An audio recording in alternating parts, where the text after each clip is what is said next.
नमस्कार मित्रो. काल 6वा भाग झाला. आज 7व्या भागाचं अभिवाचन करतोय. महाकवी कालिदासादी वाङ्मय आणि तुषारहार धवला या माझ्या पुस्तकातलं. काय आहे की आजपर्यंत आपल्याला फक्त महाकवी कालिदास ही एकच व्यक्ती माहिती आहे, परंतु माझ्या व्यवसायामध्ये मी अनेक पुस्तकं छापली, पण कालिदास वाङ्मयावरती अगदी नगण्य म्हणजे हाताच्या बोटावरती माहिती असलेली पुस्तकं मी छापली. त्याच्यामध्ये प्रकर्षाने श्रीमती इंदुताई सहस्त्रबुद्धे यांच्या पुस्तकात जे प्राचीन महाकवी आढळतात त्यामध्ये विशेषत्वाने अश्वघोष यांचे नाव येते. अश्वघोष कनिष्क राजाच्या समकालीन म्हणजे कवी कालिदास पूर्व होऊन गेला, कालिदासांच्या आधी होऊन गेलेला आहे. कनिष्क राजाने स्वतः बौद्ध भिक्षू पंडितांना धर्मप्रसारासाठी सहाय्य केलेले आहे. त्याच सुमारास व त्यांच्या सहवासात अग्निघोष या कवीमध्ये कवित्व जागृत झाले आणि त्यातून त्या काळाला अनुसरण त्याच्यामध्ये संस्कृत भाषेची ओढ प्रतिष्ठा अंकुरली गेली. महाकवी अश्वघोष यांच्या नावावर महायान, श्रद्धोत्ताद ग्रंथ तसेच वज्रसूची, गंडी स्तोत्र, सूत्रालंकार असे 4 संस्कृत ग्रंथ प्रसिद्ध आहेत. तसेच अश्वघोषाचे आणखीन साहित्य म्हणजे बुद्धचरित्र आहे, सौंदरानंद आहे, शारिपुत्र आहे, हेही ग्रंथ आहेत. महाकवी अश्वघोष या कवीने बौद्ध धर्माचा प्रचार केला आणि त्याचा धर्मांचा अभ्यासही होता आणि सर्व धर्माबद्दल त्यांच्या मनामध्ये आदर पण होता. आपल्या काव्यसंपदेत संस्कृतमध्ये रामकथा, शिवपार्वती कथा इत्यादी पुराणातील कथांची उदाहरणे अश्वघोषांनी दिलेली आहेत. त्या कालावधीमध्ये संस्कृत साहित्य संपदेची विशाल परंपरा म्हणजे व्यासांच्या महाभारतासारखी अमरकृती अस्तित्वात होती. लौकिक साहित्याची परंपरा अश्वघोष हा महाकवी कालिदास पूर्व शांतिरसपूर्ण कवी असून त्याच्या साहित्यात वीररस, करुणरस, शृंगाररस यांचे अद्भुत अलंकारिक असे वर्णन दिसून येते. महाकवी अश्वघोषाचे स्थान हे महाकवींच्या पहिल्या पंक्तीत जरी नसले तरी त्याचे वाङ्मय संकेत जे आहेत ते उत्तम परंपरेला अनुसरून आहेत. त्या परंपरा ज्या आहेत की ज्या परंपरेचा उपयोग हा प्रत्यक्षात महाकवी कालिदासापासून ते महाकवी हर्षपर्यंत सर्वांनीच केलेला आहे. एवढेच नव्हे तर महाकवी कालिदासाच्या काव्यप्रतिभेचा अभ्यास करायचा असेल तर महाकवी अश्वघोषाची प्रतिभा सर्व नवोदितांना मार्गदर्शक ठरेल असा हा महाकवी अश्वघोष आहे. म्हणजे प्राचीन संस्कृत कवीमध्ये प्रथम अश्वघोष आहे, नंतर महाकवी कालिदास आहे, तिसरा महाकवी भारवी आहे, चौथा महाकवी भट्टी आहे, 5वा माघ आहे आणि 6वा हर्ष आहे. असे महाकवी झालेले. तर अश्वघोषाबद्दलची थोडक्यात माहिती आता मी तुम्हाला सांगायची संक्षिप्त आहे का पुढे प्रत्येक कवीचं प्रकरण हे येणार आहे तेव्हा त्याची माहिती आपल्याला मिळेल. आता दुसरा जो कवी आहे म्हणजे तिसरा अश्वघोष, महाकवी कालिदास आणि भारवी.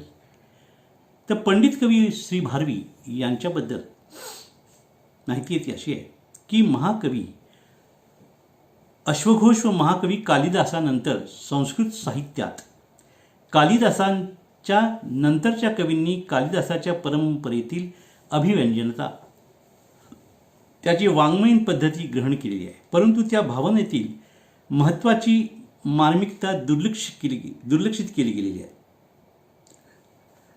वस्तुतः महाकाव्यासाठी मानवी जीवनातील वास्तववादी असे सर्वांगीण चित्र आवश्यक असते, ते नाहीसे झाले आहे.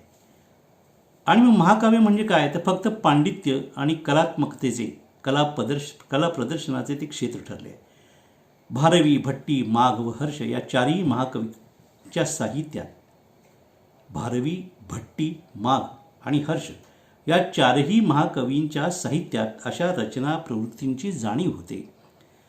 महाकवी भारतीने संस्कृत महाकाव्यात त्याला अनुसरून एक नवीन शैली, नवीन प्रवृत्ती निर्माण केलेली आहे. भारवीच्या किरातार्जुनीय या महाकाव्याची व्यथा ही मूळ महाभारत या प्राचीन हिंदू ग्रंथामधून घेतलेली आहे. इंद्र आणि शिव, शंकर यांना प्रसन्न करण्यासाठी अर्जुनाने केलेली जी तपश्चर्या आहे, हाच या महाकाव्याचा मूळ हेतू आहे. आणि या महाकाव्याचे एकूण 18 भाग या महाकवी भारवीने लिहिलेले आहेत. महाकाव्याची रचना त्यांनी केलेली आहे. त्यामध्ये जेव्हा द्यूतामध्ये पांडव कौरवांच्याकडून हरल्यानंतर त्यांना जो वनवास भोगायला आलेला आहे, त्यांच्या वाटेला वनवास जो आलेला आहे, या वनवासातील असंख्य घटनांच्या परामर्शाचे वर्णन या महाकाव्यातून भारवीने केलेले आहे. श्री या मंगलचरणापासून सुरू झालेले भारवीचे हे श्रीकाव्य लक्ष्मी शब्दांनी पांडवांच्या विजयप्राप्तीनंतर संपुष्टात आलेले आहे. म्हणूनच या महाकाव्यास लक्ष्मंत काव्य असे म्हणतात. हे भारवीचे किरातार्जुनीय महाकाव्य अगदी छोटेसे असून अत्यंत कलात्मक आहे, अत्यंत रमणीय आहे, अत्यंत सुंदर आहे, अत्यंत अद्भुत असे संवाद असलेले महाकाव्य आहे. कथेतील सुंदर सुरस वर्णनांनी या काव्याला भरदास्तपणा आलेला आहे. या काव्यात त्या काळातील राजकारण, राजनीती, राज्यकारभार यांचे प्रतिबिंब प्रतीत होते आहे. भारवी पंडित आहे, भारवी राजनीतिज्ञ आहे, त्याला कलात्मक दृष्टी आहे. अल्प शब्दात अत्यंत अर्थपूर्ण आणि सुंदर प्रतिभा व्यक्त करणारा असा निष्णात महाकवी भारवी आहे. आणि भारवे अर्थ गौरवम या नावाने तो प्रसिद्धही आहे. आता महाकवी कालिदास हा प्रणय कवी आहे. एकंदरीत आपण महाकवी कालिदासाचं वाङ्मय जर पाहिलं, वाचलं, तर त्याच्यामध्ये महाकवी कालिदासांनी जे वर्णन केलेले आहे, त्या वर्णनामध्ये महाकवी कालिदास हा प्रणय कवी आहे असे जाणवते. तर भारवी हा प्रणय कलांचा कवी आहे. दोघांमधला भेद, तो प्रणय कवी आहे, तर भारवी हा प्रणय कलांचा कवी आहे. कालिदासांची कविता द्राक्षासवाप्रमाणे आहे असं म्हणतात, की कालिदासाची कविता ही द्राक्षासवाप्रमाणे आहे, तर भारवीची कविता ही नारळाच्या पाण्यासारखी आहे. कारण खूप मेहनत घेतल्यानंतर नारळाचे पाणी मिळते. बरोबर, खूप मेहनत घेतल्यानंतर तुम्हाला माहिती आहे, म्हणजे नारळाच्या शेंड्या काढणे वगैरे वगैरे जे काही प्रकार, तर ते अत्यंत मेहनत घेतल्यानंतर आपल्याला नारळाचे पाणी मिळते. पण कधी कधी तर नारळ फोडतानाच ते पाणी सर्वत्र विखुरले जाते आणि जे थोडं शिल्लक राहते की नाही, त्यातही रसिक श्रोत्यांना आस्वाद मिळतो आणि अमृतपान केल्याचा स्वानंद मिळतो. असे हे महाकवी भारवीचे महाकाव्य आहे. महाकवी भारवीच्या भावशब्दामध्ये अर्थाची सुंदर सुडौलता आहे. म्हणून इंदुताई सहस्रबुद्धे यांनी लिहिलेल्या पुस्तकातील जो सगळा भावगंध आहे तो मला खूप भावला. आणि मला त्यावेळेला कळलं की अरे बाबा, संस्कृत महाकाव्यामध्ये जे प्राचीन संस्कृत महाकवी होऊन गेले, त्याच्यामध्ये महाकवी अश्वघोष हा पहिला कवी आहे. कालिदासांच्या आधीचा कविता आहे. मग नंतर कालिदास आहे, आणि नंतर भारवी आहे, नंतर भट्टी आहे, नंतर माघ आहे, आणि नंतर हर्ष आहे.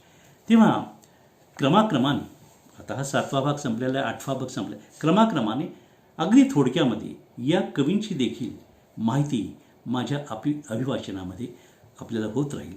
पण एक गोष्ट निर्विवाद आहे की साहित्यिकांनी, नवोदित कवींनी, प्रस्तावित कवींनी, मी नेहमी म्हणतो, मला वाटतं प्रत्येक मी अभिवाचनामध्ये म्हणलेलं आहे की जे आपल्याला माहीत नाही ते वाचनाने आपल्याला त्याची माहिती कळते. म्हणजे कदाचित हे अभिवाचन झाल्यानंतर आपण सगळ्यांनी त्याला उत्स्फूर्त प्रतिसाद दिलेला आहे, देत आहात. पण मी तुम्हाला आणखीन एक विनंती करेन की त्याच्याबद्दल तुम्हाला जर काही टिप्पणी करायची असेल, तुम्हाला त्याच्याबद्दल काही प्रतिक्रिया द्यायची असतील तर तुम्ही जरूर द्याव्यात आणि मी तुमच्या प्रतिक्रियेने निश्चित उपकृत होईन. धन्यवाद. नमस्कार.